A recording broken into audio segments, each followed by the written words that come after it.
Thank you. So let's start. Thanks a lot, everyone, for coming. I'm really excited to be here. I came to ScalaMatsuri, I think, two years ago. I mean, 2 years and a half. It was in the winter at the time, and it's good to be able to come here again. So I'm going to talk about a possibly confusing subject, which I called functional object-oriented imperative Scala. You might know that those things typically are considered opposed to each other, but what I'm going to try and show today is that actually we can put them all together in the same unified way of designing programs that I believe is unique to Scala, because Scala is one of the rare languages where you can actually put all these things together in non-awkward ways. So I'm Sébastien Doeraene, or Sébastien Doeraene, if you prefer in Japanese. I'm the director of the Scala Center now. It's been almost a year. And you may also know me as the author of Scala.js. So during the talk, I will use code examples that are not made up. They're coming from the actual code base of Scala.js.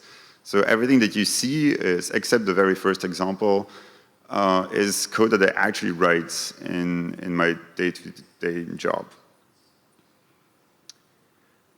Also, feel free to interrupt with questions if you feel like it. Okay, so let's start with the basics and one example which is actually made up. So this is a function that multiplies elements by 2 in a list. So this is probably, many of you will recognize this as not good Scala code.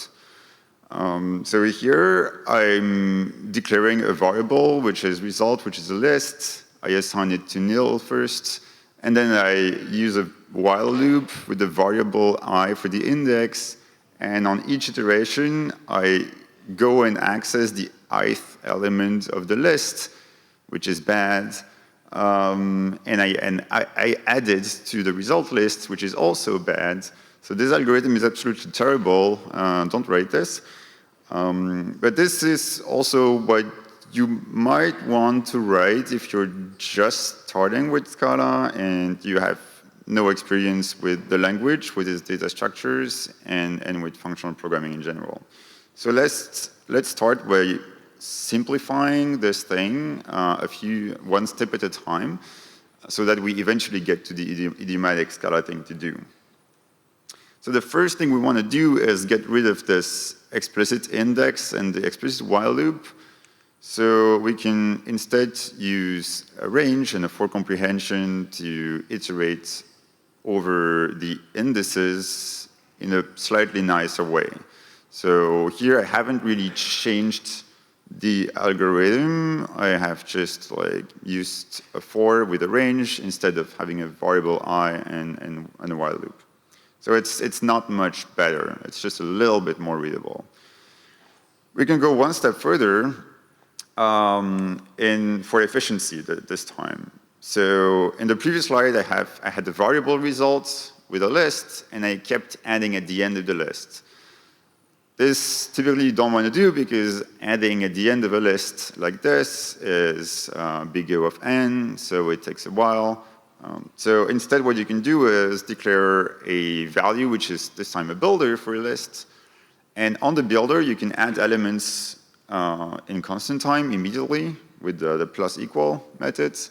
And at the end, you can ask for the result of the builder. So we've improved in terms of efficiency, but it's still a very imperative way of building the list. And also, we're still accessing the ith element of the list every time, which is also expensive as an operation. So the next step is to get rid of that problem. And we actually simplify the code in the process. So this time I'm just using a for comprehension over the list itself.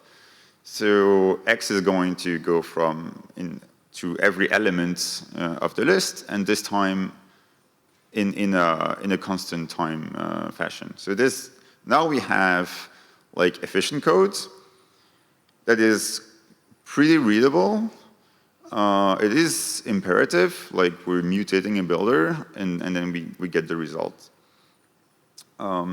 In fact, this is still not what you would want to write in Scala, right? In Scala, what you would want to write is this one, which uses, so the two examples are exactly the same. The first one uses a for comprehension with a yield, and the second one explicitly calls the map method with a higher order function.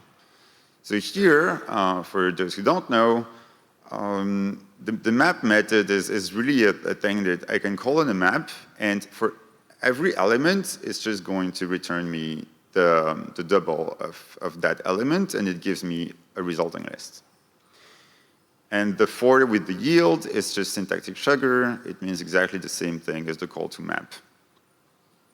Okay, that was for the intro. So far, so good. Anyone lost? I hope not. Good.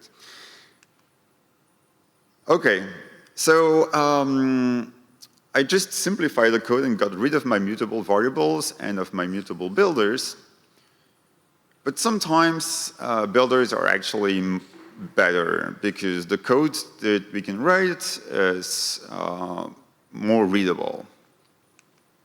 So here is a lot of code. So from now on, I'm only showing actual code examples from the Scala.js code base, and mostly from the linker aspect. So this is the thing that optimizes Scala.js, right? Let's take a look at those parts there. So we have a build from two builders, containers and path, which are builders for sequences or lists. It's basically the same. And the thing that we want to notice is, well, at the end, of course, I get the result of both my builders. But most importantly, I'm adding to the builders in two places, here and here. And those two places are at two different levels in the algorithm. The second place is just inside the if, but otherwise it's at the top level of the algorithm. This is what we use for jars, because the jar itself is a container. But the other one is inside this higher order function here. So if we have a directory, we're going to walk through all the files in the directory, and then every file that we find is a container in this case. So, I mean, the logic is not really important here. What I want you to really notice is that I have additions to the builders at the top level on the one hand, and also like inside the higher order function. And if I try to rewrite this as a map or a flat map or some other purely functional way of writing this code, it's just going to be more difficult. I will have to like mangle stuff around, create intermediate lists, maybe put single elements into lists of one element just for the sake of making the types match, because on the one hand I have one list and on the other I have just one element and things like that. So it's also made more complicated by the fact that I have two lists that I'm building at the same time. So all of that it gets really hairy if I want to write this in a purely functional way. So in this case, in this particular algorithm, implementing the algorithm with a builder or two builders is actually much easier, and it's much more readable than if we do it in another way. However, although the implementation of this algorithm uses mutability and builders, the interface is kind of functional. I mean, it does I/O, so functional people will probably kill me if I actually say it is functional.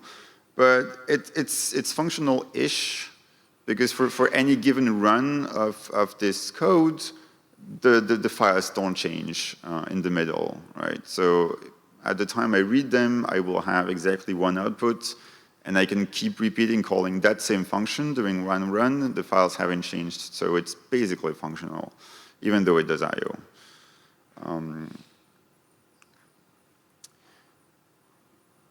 Okay, so we saw that builders sometimes are easier, and you can write an algorithm in a more straightforward way using a builder. Sometimes variables are better. So here is another thing from the part of the Scala.js code that actually emits JavaScript, or JavaScript trees, or ASTs as we call them. And here I have this variable test, which is a JavaScript tree. So I'm building a JavaScript tree of code here. And it starts with some initial condition. So this is a tree representing some condition that will be run in the end result JavaScript code.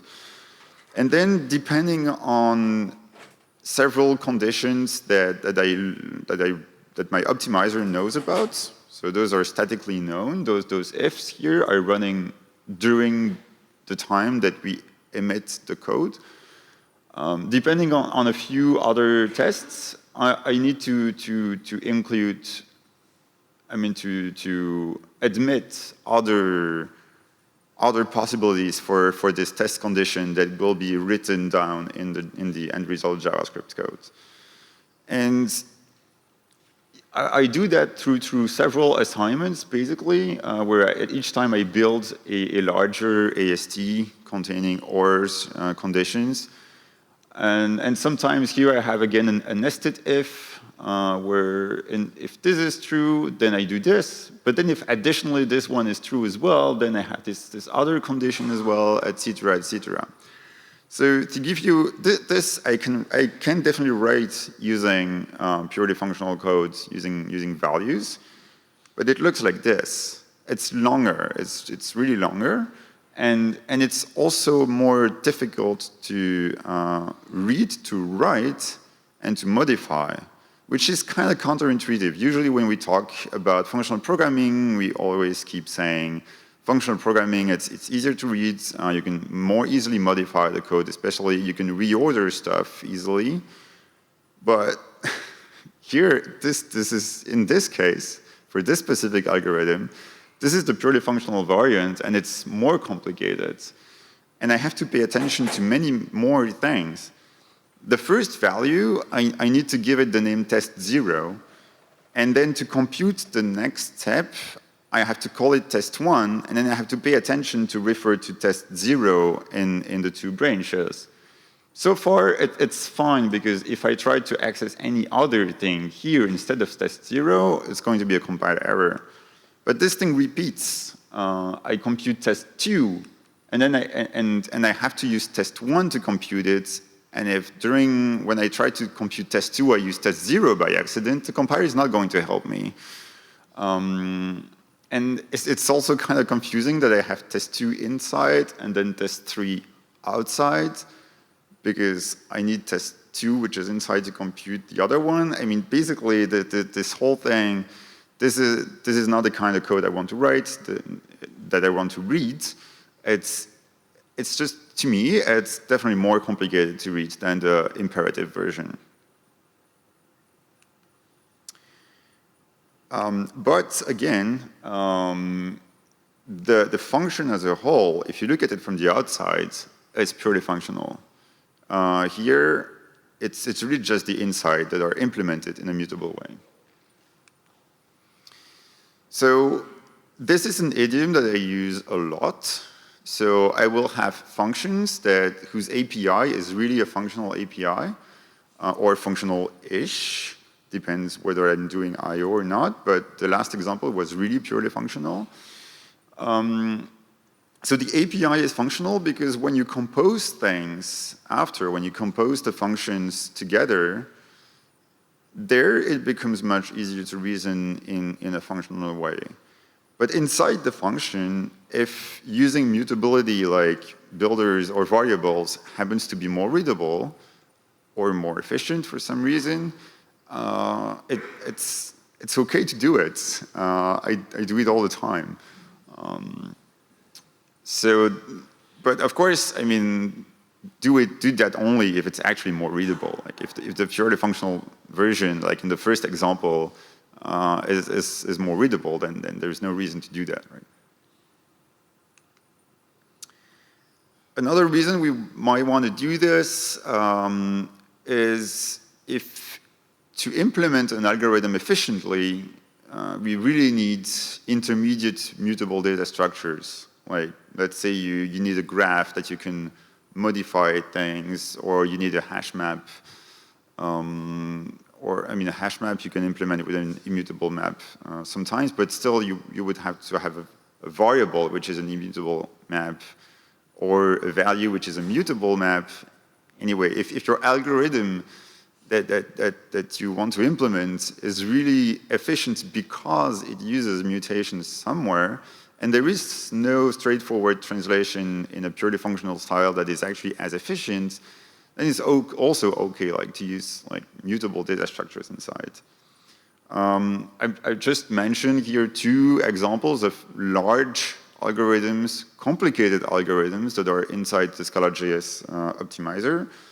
The analyzer, which is the reachability analysis. So this thing walks the graph of the program, and from the main point, the main entry point, it decides what things are reachable and what are not. And this is like virtually impossible to write in a purely functional style, even though the interface, again, is purely functional. Like, give me a program and I give you the reachability graph. This is a functional API, but inside the implementation is really mutable everywhere.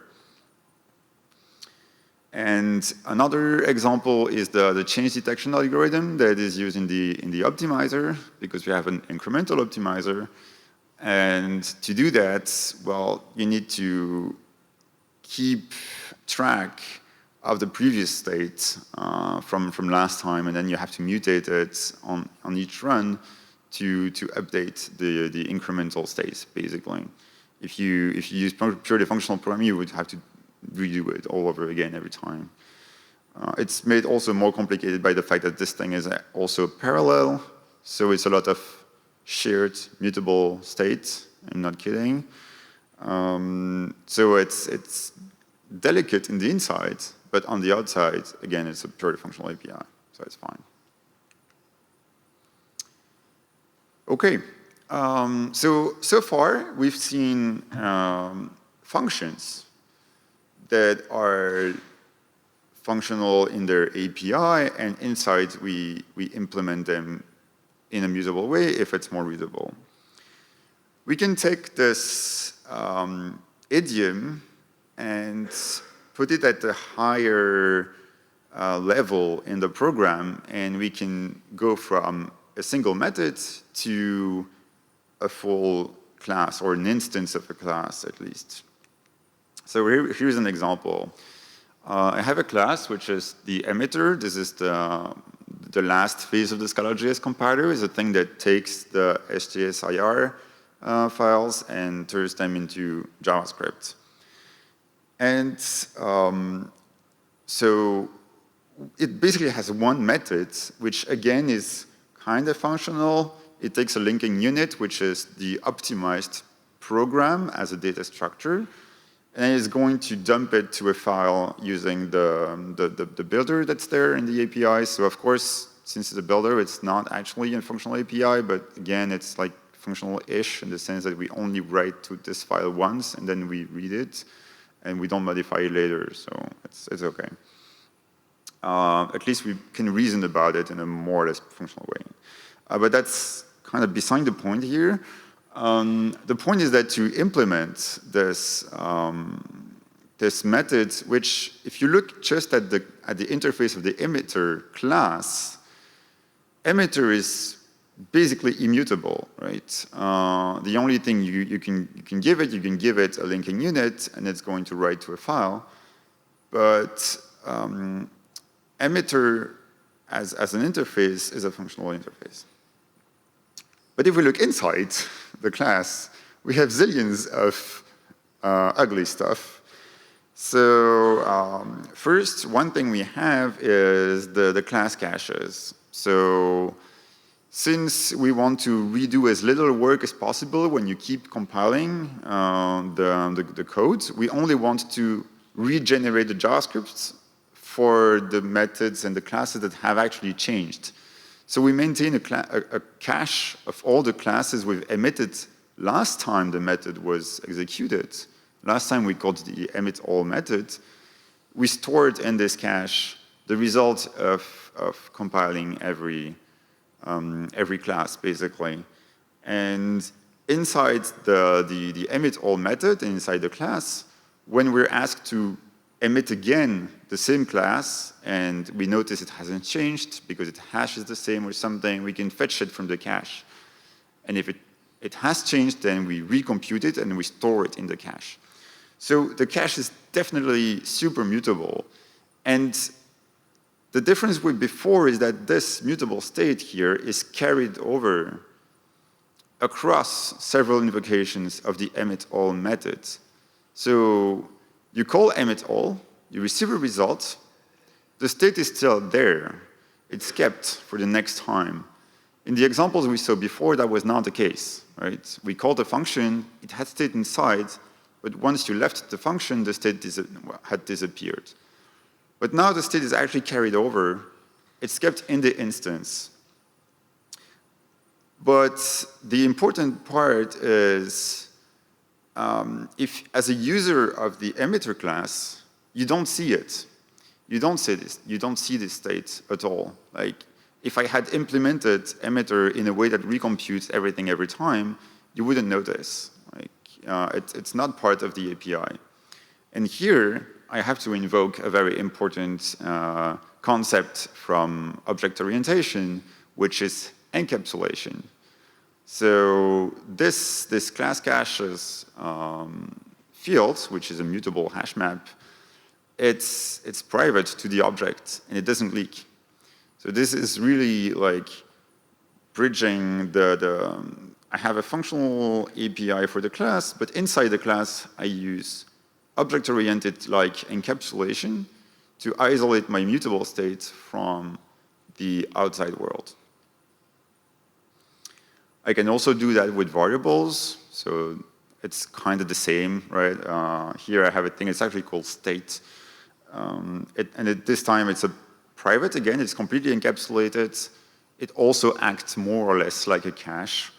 And it just depends on some things that we compute from the program that are really expensive to compute. And we just hope that it's not going to change from one run to the other. And in fact, in general, it doesn't. So we use kind of a cache, but this time it's a variable instead of a mutable hash map, but it's the same concept, really. So the whole reason we use this state variable is because this computation here is expensive. And we really don't want to do it on every single run. So to recap a little bit what I explained so far, so again, the object, the instance, or the class exposes a functional API, but it's implemented using mutable state inside, and that mutable state this time is really carried over across several invocations, but it is not observable from the outside code. And that is really important because that means that you can still compose this class with other classes at a larger level without having to deal with states. And really, this is what we are taught at school as encapsulation. It's really the encapsulation concept from object orientation.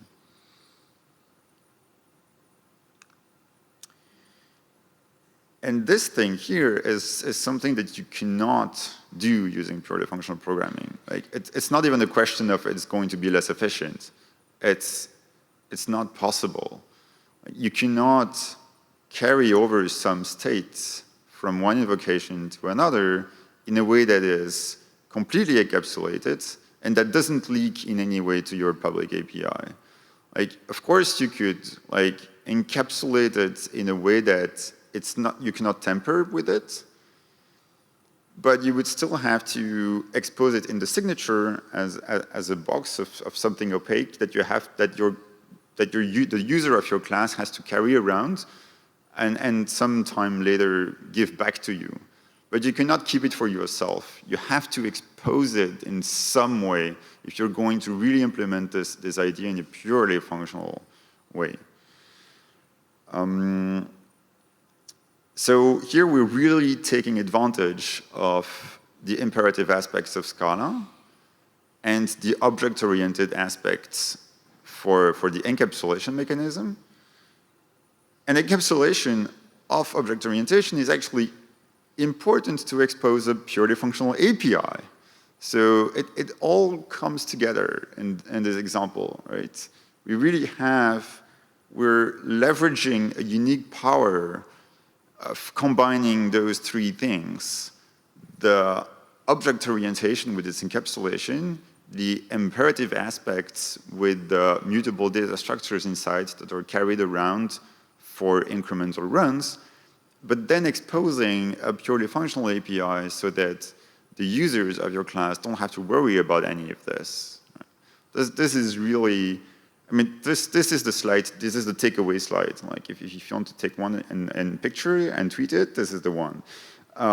It's really something that you can do in Scala in a very nice way. It's not awkward at all. It's really, really easy. And it's really a unique power, I think, that we should leverage more often when it's applicable.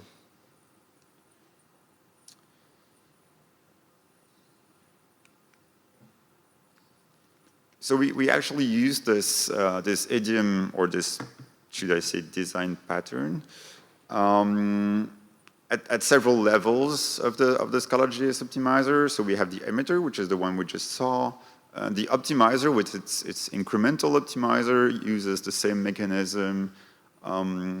The deep down, the logic of the hardcore optimizer part, this also uses this mechanism to expose a purely functional API, but it uses mutable stuff inside. The caches for the actual I/O, the actual files, we also have caches that work in the same way. And then at the very top level, we have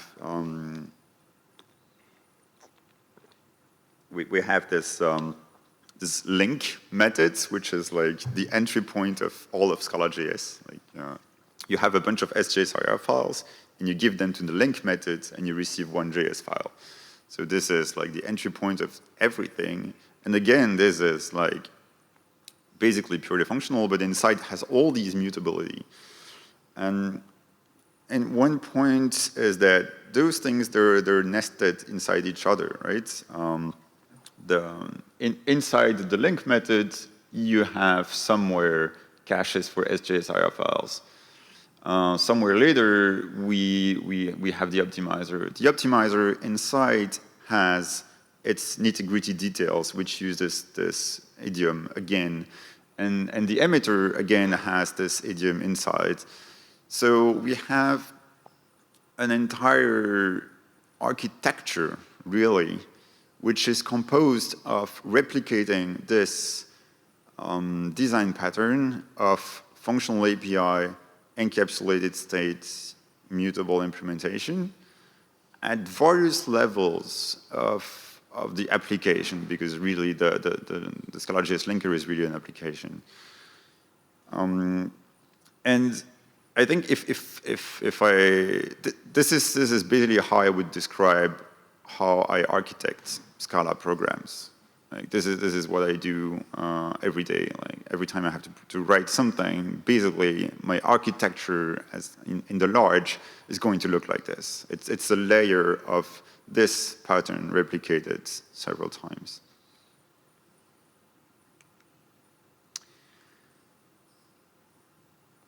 Let's move a little bit over some other aspects. So we can also do open class hierarchies. So far we've only used sealed traits and final classes, which is what you would typically use if you are into the purely functional aspects. But as you know, object orientation also has open hierarchies. So open classes, open traits. And sometimes we use that too. Here is an abstract class, which is basically the interface for what the linker backend is in Scala.js. It has 3 abstract methods, 2 abstract fields and 1 abstract method. Really, it's this emit thing, which is important. And here, the linker backend is, so it's the thing that takes optimized IR code and generates JavaScript. And you would think that there is the only one way of doing that, which is how Scala.js does it. But it's not true. Even in Scala.js, we have 2 ways of doing this. If you're familiar with Scala.js, you might have heard of fast-op.js and full-op.js, which are the fast optimization and the full optimization. And those 2 things are actually 2 different implementations of this linker backend interface. So this is the basic linker backend, which corresponds to fast-op.js, basically. And it implements a few things. It uses the emitter we've talked about before. But mostly what it does is really just calling the emitter and then dumping the result in a file. So that's all it does. But then we have another implementation of the linker backend API, which is this closure linker backend. And that one does a few more things. It's going to call the Google closure compiler to further optimize the code, and especially to minimize it. So here, the emit method is going to create this closure thing. It's going to emit to that closure thing, and it's going to call the closure compiler to optimize stuff. And then it's going to write the results to files. This is a bit simplified code, but that's the gist of it, right? The important point is we have 2 completely independent ways of implementing this interface, and both are reasonable. They respect the contract, and all a user needs to know is that there is this emit method, and it does the right job. So in Scala.js, we have 2 of those. You can actually write your own, because those classes, the linker backend interface is really open, so you can implement it from the outside, from other code bases. You would think that nobody would do that, right? Like, who would write their own backend for the Scala.js optimizer? Like, that makes no sense. Except it does. We have one existing example in the Scala.js bundler project. So this is the thing that integrates Scala.js with Webpack. And that project happens to implement their own backend to get the imports and feed them into Webpack in a way that's more efficient than parsing the resulting JavaScript file, basically. So there are use cases for extending the linker backend, like in other code bases. And so here I'm really using the object-oriented aspect of like class hierarchies and open class hierarchies. This is also something you can do in functional programming. We would just use basically a higher order function, right? But sometimes the OO way of exposing this, especially if you have several methods together that form an entire API, then open class hierarchies are just nicer. This is another one, is the interface for talking to a JavaScript environment or engine. So it has a few methods, and they really have to stick together. They make one whole. And we have one implementation in the core repository, which is the Node.js end. So that talks to Node.js. But then we have several other repositories where we implement various other means of talking to a JavaScript engine. Some are listed here. And actually, sometimes, in some builds, you need some specific thing with some specific environments that we didn't account for, and you can implement your own JavaScript environment, and some people actually do that.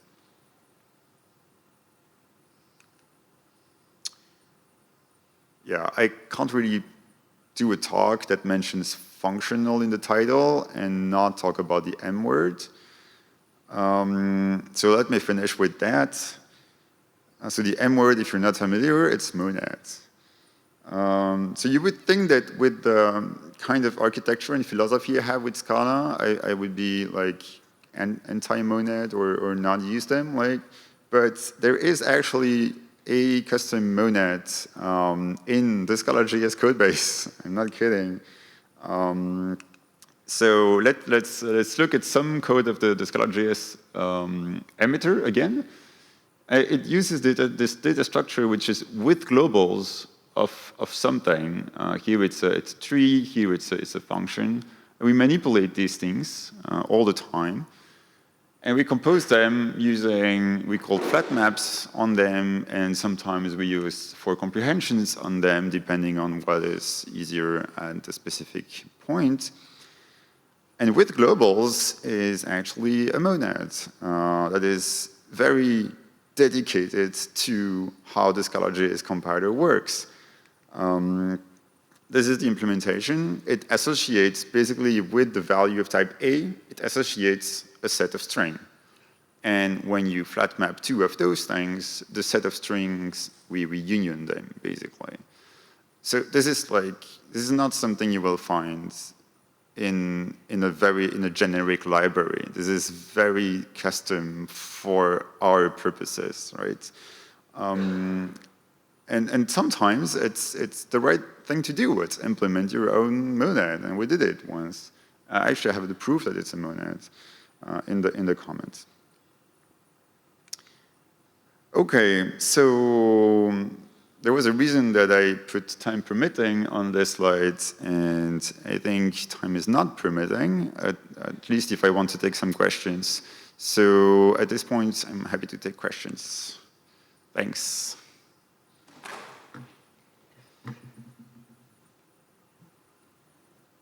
Not everyone at the same time.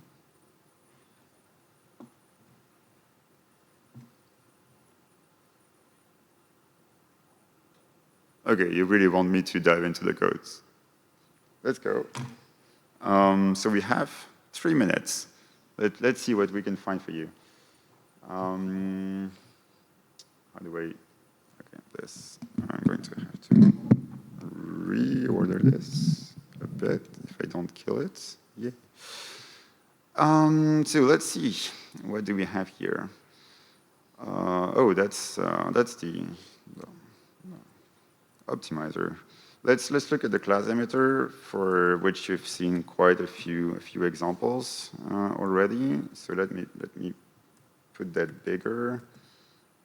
First full screen and make this bigger.